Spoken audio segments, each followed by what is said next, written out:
Well, for those of you who were at the Go Team rally yesterday, let me set your minds at ease. I smelled the shirt. It didn't stink, so I thought I could wear it again.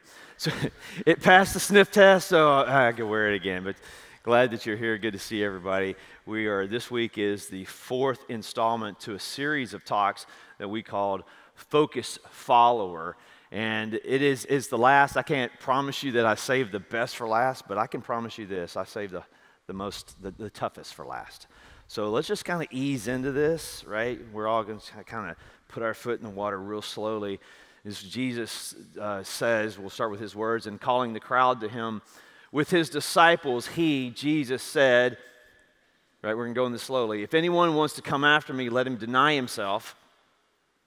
Let him take up his cross and let him follow me.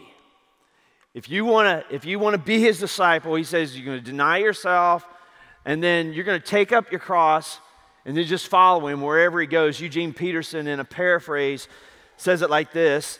Calling the crowd to join his disciples, he said, anyone who intends to come with me has to let me lead. You're not in the driver's seat. I am. Don't run from suffering, embrace it. Follow me and I'll show you how. Self-help is no help at all. Self-sacrifice is the way, my way, to saving yourself, your true self. What good would it be to get everything that you want but lose you? The real you. What could you ever trade for your own soul? I love the title, Focus Follower. I don't always think that I hit the target for message titles. I think the target, the center of the bullseye was hit here because you know this. If you're going to follow anyone, you have to fix your eyes on what you're following and then resist having your eyes distracted or dragged away or pulled away. Start at something. Remember, we talked about no one ever starts something with the intention of ever stopping. So we know to be focused, we have to fix our eyes on it and then say no to the distractions. But follower, because it's a good description for anyone who wants to identify with Jesus, identify with not just a portion of his life, but identify with his life, identify with his death, identify with his resurrection. And besides, follower is a much more descriptive word than other words that we use to identify with Jesus, like saying, I'm a Christian, though there's nothing wrong, and I don't see anything inherently wrong with calling yourself a Christian. I call myself a Christian, but I think saying that you are a follower is much more descriptive than saying that you are a Christian, because there are a lot of different definitions for Christians today. There's a lot of different interpretations. It's really not a matter of semantics, it's a matter of interpretations. There have been moments, and maybe you can identify as well, maybe you did this too, where I have differentiated myself from Christians because I didn't want people who weren't Christians to group me into that version of Christianity. Like I just pulled away. Maybe it's like some things like this. They're hyper judgmental. Like, I'm a Christian, but it's my job to be the moral police. So I'm going to be hyper judgmental, and everything is right that I do, and no one can ever reach the standards of our church or my church. And I just want to kind of pull away from that. I'm better than. But just the opposite of that is true too. I want to pull away from hypo judgmental people, where everything is okay. You be you. Jesus will love anything. Jesus accepts anything, and he does accept us. But Jesus has a standard as well. I'm saying there's a lot of different standards of Christianity, a lot of different perceptions of Christianity out there.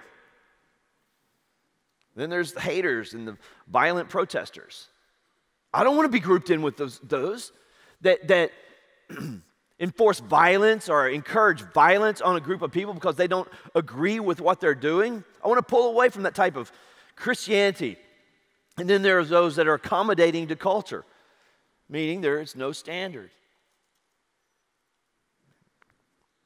Do what you want to do.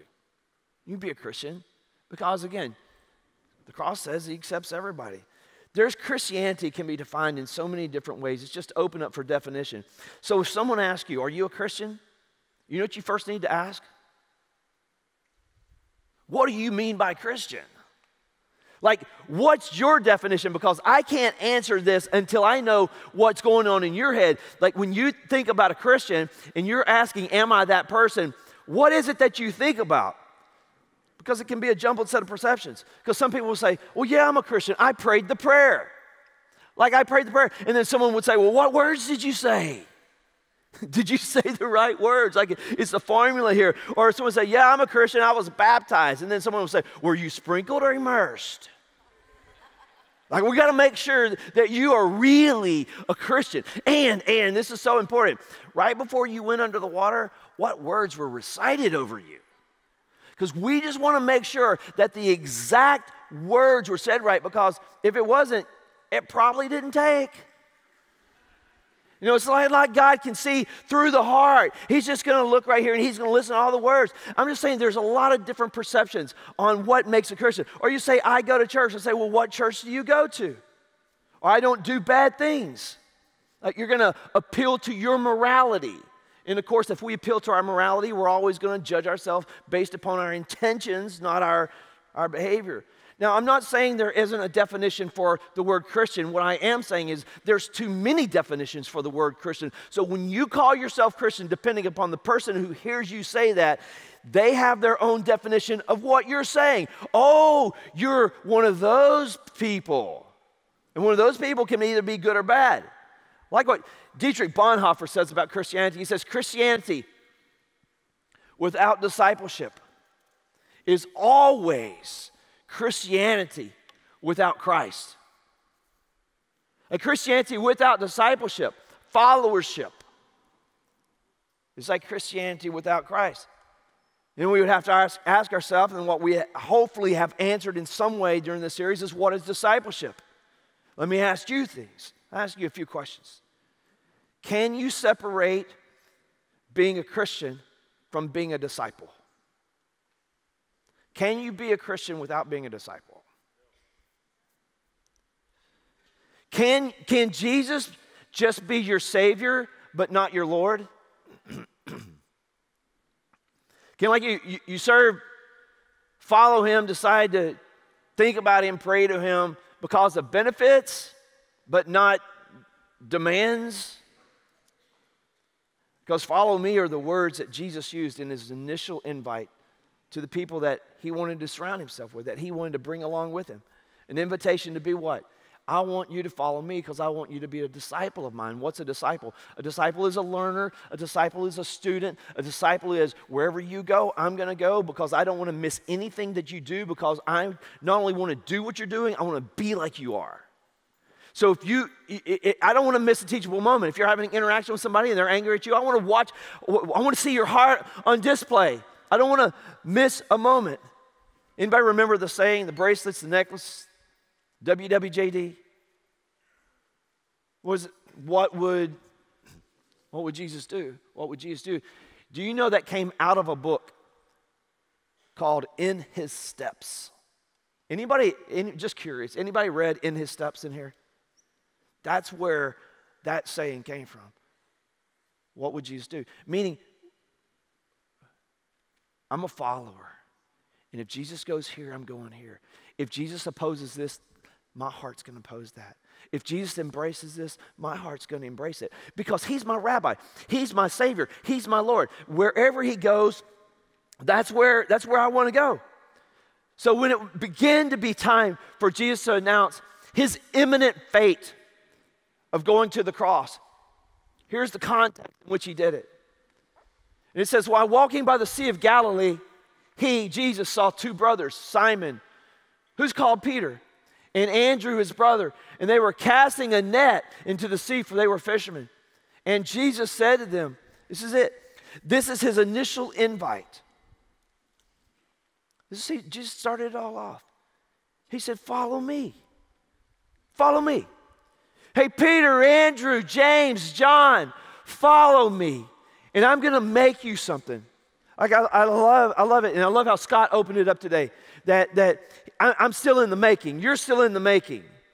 But it doesn't keep me from following Jesus. Jesus is bringing me along because I am in the making, because he wants to make me. He says, Peter, follow me. James, follow me. John, follow me. Reggie, follow me.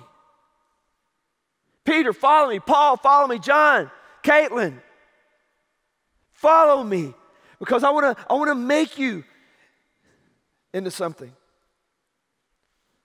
Go where I go, Reg. I want you to think what I think. I want, within a period of time, for you to have my heart. Meaning that when you look on a group of people, or you look at your family, or you look at your coworkers, or you look at the team, the softball team, or the volleyball team, I want you to see them just like I see them. You're not there yet. Follow me, and I'm going to make you into something that you can be, that you aren't. Come be my disciple. That's Jesus' invite to every one of us, not to be a Christian, just to be associated with him, but to be someone that would be in a constant move towards being like him.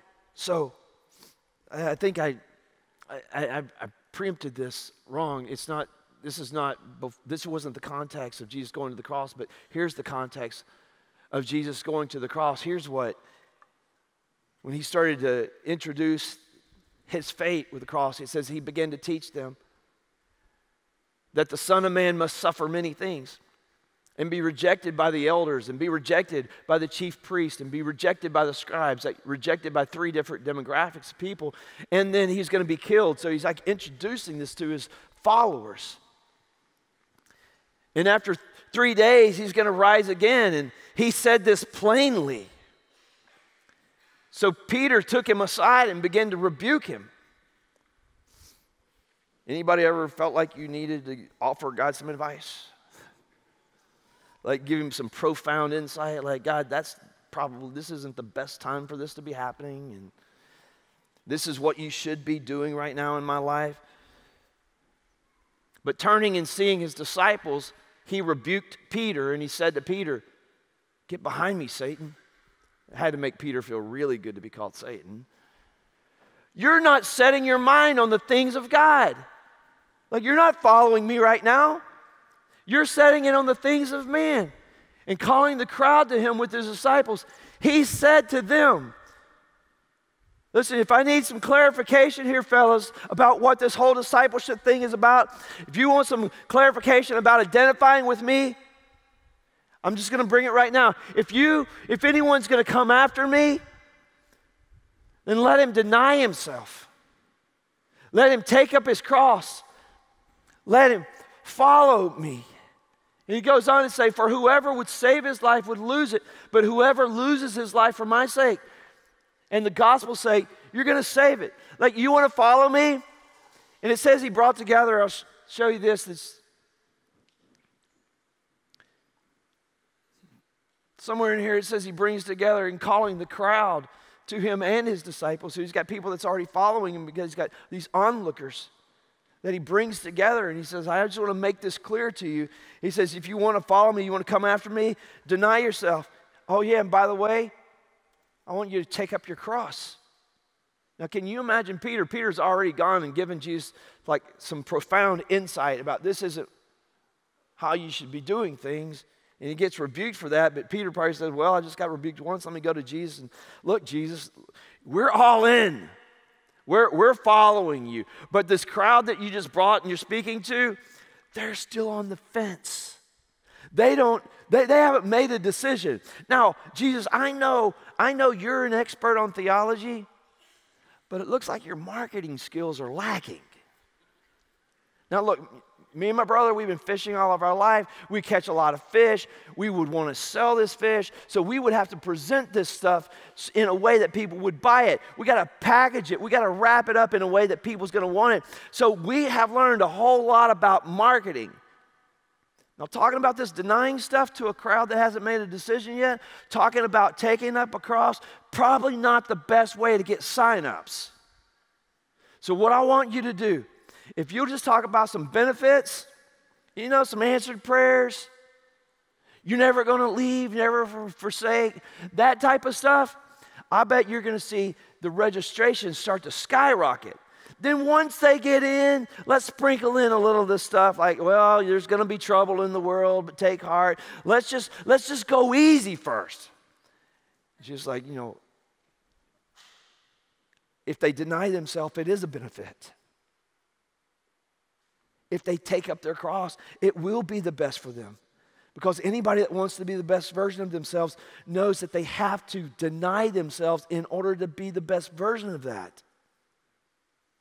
I mean, any skilled athlete knows that when they decided to go for something, they had to know in their mind that they were going to say no to things so that they could devote their energy to other things.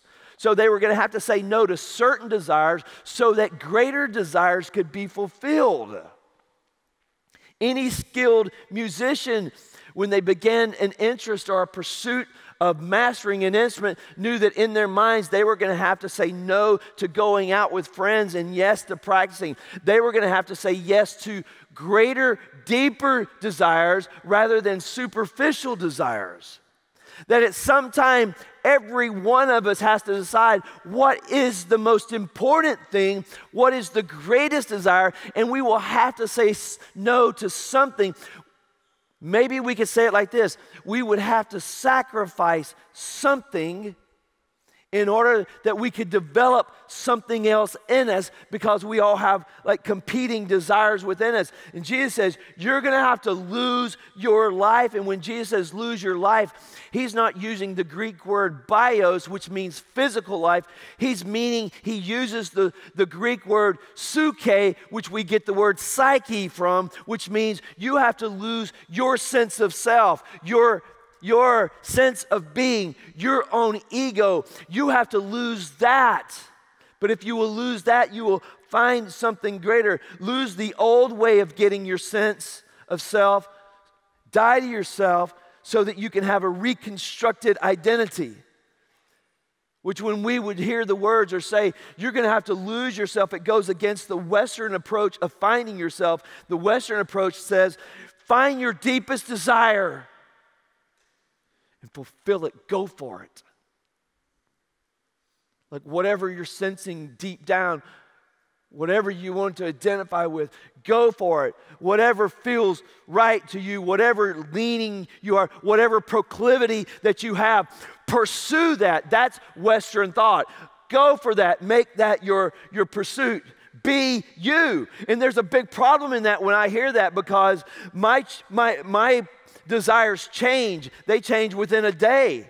And sometimes I have different desires that go against each other. Sometimes I want peace, P-E-A-C-E. And then there's other times I want to give a piece of my mind at the same time. And one of those things is going to have to be sacrificed because they're so different and so opposite, they can't coexist at the same time. So if I give you a piece of my mind, I may be sacrificing peace in my house or peace in our relationship. But if I want to have peace in our relationship, maybe I have to sacrifice giving you a piece of my mind.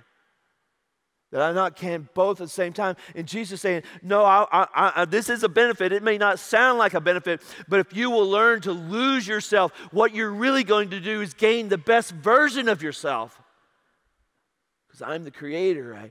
I know how this psyche stuff works. I know how we are all put together.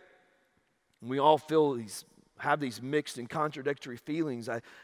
Paul said it like this. And I find it interesting. He said, I do the things I don't want to do. So I do the things, I have desires. I fulfill the desires of the very things I don't want to do. The things I don't want to do, I do. Or what I want to do, I don't do. What I do. He's like, I got these desires that are mixing. Listen, there's a denial there. There's a cross there. And we look at it, and it's very painful. But it's best. One person, I didn't catch who this was, but it was an author, said, "Oh, miserable, wicked me." How interesting. That's what he said about himself. Oh, miserable, wicked me. But how interesting. It's like we understand that we have these things within us, and what Jesus is saying, you will never get a true self, a true stable self.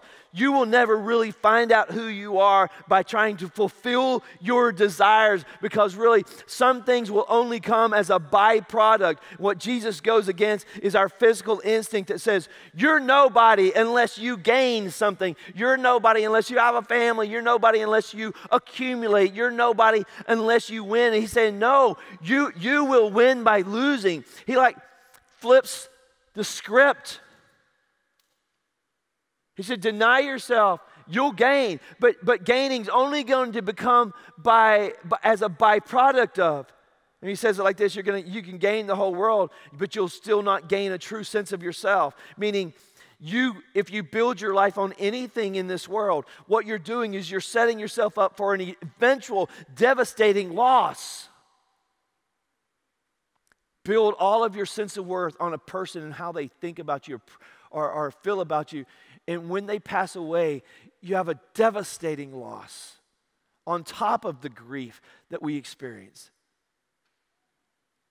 Build your sense of worth upon your performance. And you know what you're going to do? You're going to live with anxiety the next time you have to get up to perform, that you're not going to measure up to the previous performance. Build your life upon popularity, and you're going to live with anxiety. Am I accepted? Do I look good? Is my weight okay? What about my clothes? What are they thinking about me right now? You build your life on anything in this world, you're eventually setting yourself up for an eventual devastating loss. So if we build our life on anything, making it our functional savior, one day everything that we know can be stripped away, will be stripped away. Will we get downsized in our job? Will I get laid off? Will the market crash and my 401k scoot away? And Jesus is saying, I'm just trying to tell you, I can see things that you can't see. If you lose yourself, your sense of self, if you lose the way that you're trying to measure yourself and depend upon, if you lose that and follow me and build upon me, you'll gain everything. Right? Just once again, whoever would say is going to lose it, but whoever loses his life for my sake and the gospel's sake, going to find it. So to understand Jesus' reference when he says, take up your cross, what we have to do is we can't listen right now from the ears of our day. We have to go back and listen from the ears of the first century, that when Jesus would look at that crowd that day, who he's pulled together and he's pulled his disciples, and he said, deny yourself, take up your cross, and there would be a gasp in the crowd. Cross, because they're familiar with crosses. They heard about crosses because crosses were the very things, they were instruments of execution. It was an all too familiar sight for them. The cross was known for humiliation, like hanging, very little clothes on, in front of the entire public, like you right here in front of everybody. Nails driven through feet or hands. Now, the Romans didn't invent it. I've read that they perfected it. Hanging suspended on cross beams. This is the reference they're hearing. Take up your cross. I'm out. I don't think I'm following. Let these guys go. Like hanging. Like, and if you don't die fast enough, they'll come and they're going to break your legs, because the way that you can survive on a cross is you push up to breathe. And if they break your legs, you don't have anything to push up on, so you just suffocate. And then there's stories of bodies being left on the cross for days and just this is just brutal, letting birds come and pick off of you and eat off of you. And Jesus saying, no wonder, it's like, please don't use this to market our faith right now. No one's going to join the team, Jesus. And he's just saying, but you don't understand.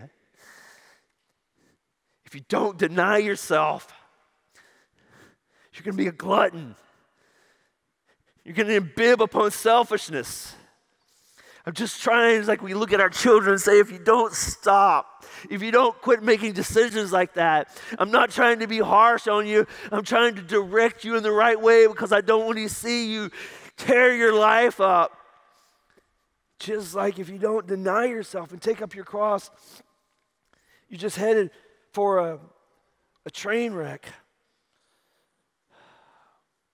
Because the ultimate temptation that we all face is, will I live for myself? Am I going to live for my own fulfillment and happiness, or will I live for a higher cause? Will I be just another self-absorbed human being in this world that lives the 70 so years and then dies very superficial and self-centered? So once again, we all know we can't become who we want to be by not denying or sacrificing something. Some people make a decision to sacrifice their family in the sake of pursuing work. Some people, we can't do it all. There's not all the desires can be met at the same time. So I just throw a question out to us because I told you this might not be the best one. I didn't say the best for last, but it is the hardest for sure. It's much harder to live out too. What will you need to sacrifice? What do you need to crucify? And if you honestly answer that, to be a disciple of Christ, that would be anything that comes before him, that has greater precedent in your heart, that has more affection, that you have more affection towards, that you are relying on more than you are him. And just this, I had a preacher tell me this. I was listening to him. That turned light bulbs on. He said, you want to know what you're relying on? What do you have the most anxiety over? What are you anxious about? What are you scared about? What are you scared about losing the most? Why is it dictating your life and controlling your emotions? And it might show you where your true allegiance is. So are you going to be a part of a crowd that has limits to where you will follow Jesus to? Or are you going to be part of the disciples that say, I will follow you even if you go to the cross? Or are there limits?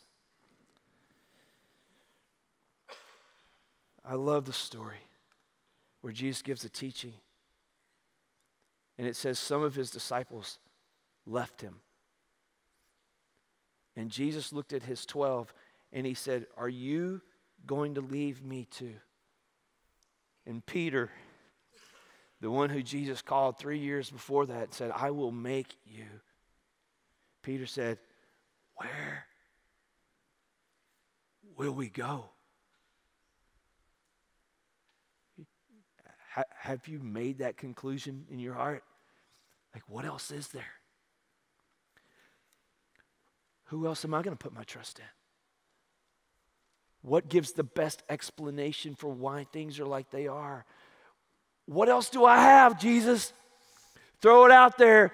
Throw your hardest teaching out there. And it may scare me, and it may intimidate me a little bit, and it may give me pause. But I can't resist it. I just got to go where you go because there's no one else to follow. I have no one else to follow. I mean, crucifixions are bloody. But what are my options? I can tell you this, though crucifixions are going to have resistance and pain and sacrifice, it's never going to be without his presence, and it'll never be without his power.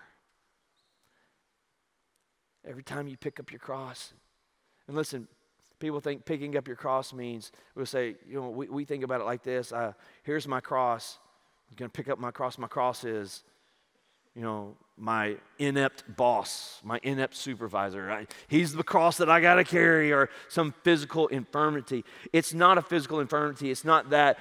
Even those who are not following Jesus have those same infirmities. I know one lady said, well, my temper is the cross that I have to bear. And one person told her, said, no, it's the people who have to be around you. It's their cross to bear. That's the bearing. We all have a cross to bear. And my question is, you're going to be And it's your choice. And it's my choice. And it's my family's choice individually. You want to be a part of the crowd? It's going to say, I'm going to follow you up to this so far.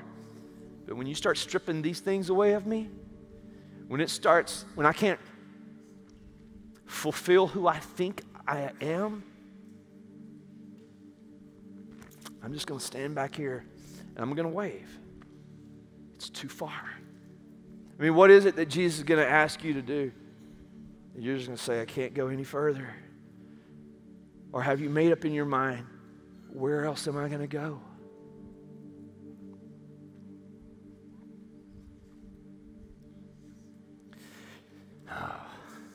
The toughest thing about talking to you like this is the back of my head is, what am I going to have to face really soon?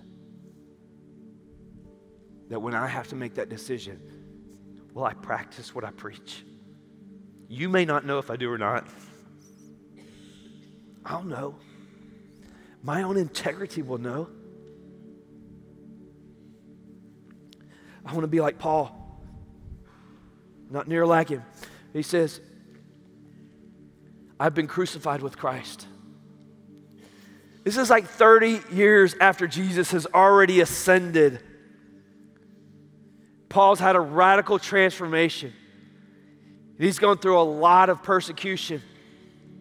And he says, I've been crucified with Christ. I crawled up on the cross.